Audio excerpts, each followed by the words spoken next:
Hi hello ನಮಸ್ಕಾರ ಎಲ್ಲರಿಗೂ welcome to our Appu's cooking channel. ರೊಟ್ಟಿ ಚಪಾತಿ ಹಾಗೂ ಅನ್ನಕ್ಕಂತೂ ಸಖತ್ ಟೇಸ್ಟಿಯಾಗಿರುವಂತಹ ಹುಳಿ ಮತ್ತು ಖಾರ ತುಂಬಿರುವಂತಹ ಒಂದು ಚಟ್ನಿ ರೆಸಿಪಿಯನ್ನು ಮಾಡೋಣ ಬನ್ನಿ.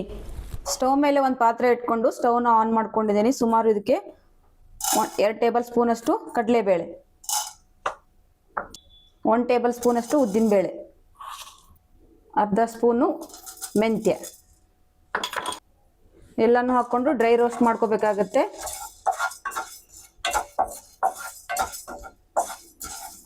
ಇದಕ್ಕೇನೆ 2 ಬ್ಯಾಡಗಿ ಮೆಣಸಿನ್ಕಾಯಿ ಹಾಕೊಂಡು ಎಲ್ಲಾನು ಕೆಂಪು ಬಣ್ಣ ಬರೋವರೆಗೂ ಚೆನ್ನಾಗಿ ಡ್ರೈ ರೋಸ್ಟ್ ಮಾಡ್ಕೋಬೇಕಾಗತ್ತೆ. ನಾನಿಲ್ಲಿ 2 ಗುಂಟೂರು ಮೆಣಸಿನ್ಕಾಯಿ ಹಾಕೊಂಡಿದ್ದೀನಿ. ಖಾರ ಕಡಿಮೆ ಇರುತ್ತೆ, ನೀವು ಖಾರ ನೋಡಿ ಹಾಕೊಳ್ಳಿ. ಇದು ಚೆನ್ನಾಗಿ ಡ್ರೈ ರೋಸ್ಟ್ ಆಗಿದೆ. ಇದನ್ನ ಸ್ಟವ್ನ ಆಫ್ ಮಾಡ್ಕೊಂಡ್ಬಿಡಿ.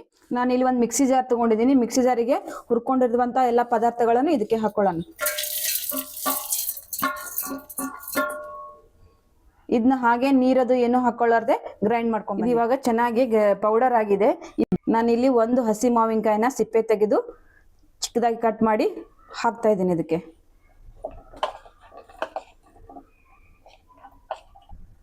ಸ್ವಲ್ಪ ಬೆಳ್ಳುಳ್ಳಿ, ಸ್ವಲ್ಪ ಕರಿಬೇವು, ಸ್ವಲ್ಪ ಜೀರಿಗೆ, ಸ್ವಲ್ಪ ಬೆಲ್ಲ, ರುಚಿಗೆ ತಕ್ಕಷ್ಟು ಉಪ್ಪು.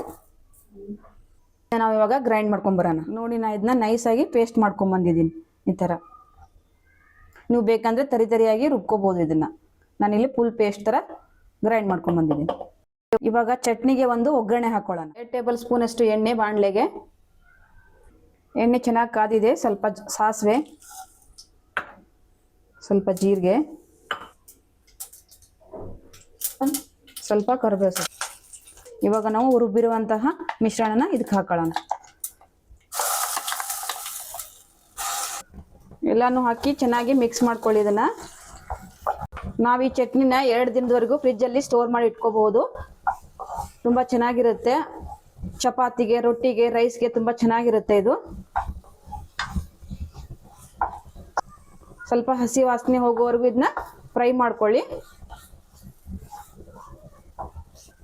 ಇದು ಇವಾಗ ಆಗಿದೆ. ಒಂದು ಸರ್ವಿಂಗ್ ಪ್ಲೇಟಲ್ಲಿ ತೆಗೆಯೋಣ. ಇವತ್ತು ನಾನು ಹಸಿ ಮಾವಿನಕಾಯಿಯಿಂದ ರುಚಿಯಾದ ಚಟ್ನಿ ರೆಸಿಪಿಯನ್ನು ತುಂಬ ಈಸಿಯಾಗಿ ಕಡಿಮೆ ಸಾಮಗ್ರಿಗಳನ್ನು ಬಳಸಿ ಕ್ವಿಕ್ ಆಗಿ ಮಾಡಬಹುದು ಅಂತ ತಿಳಿಸಿದ್ದೀನಿ. ಇದಾಗಿತ್ತು ಇವತ್ತಿನ ರೆಸಿಪಿ. ನಮ್ಮ ರೆಸಿಪಿ ಇಷ್ಟ ಆದರೆ ನಮ್ಮ ಚಾನಲ್ನ ಸಬ್ಸ್ಕ್ರೈಬ್ ಮಾಡಿ. ಟೇಕ್ ಕೇರ್, ಬಾಯ್.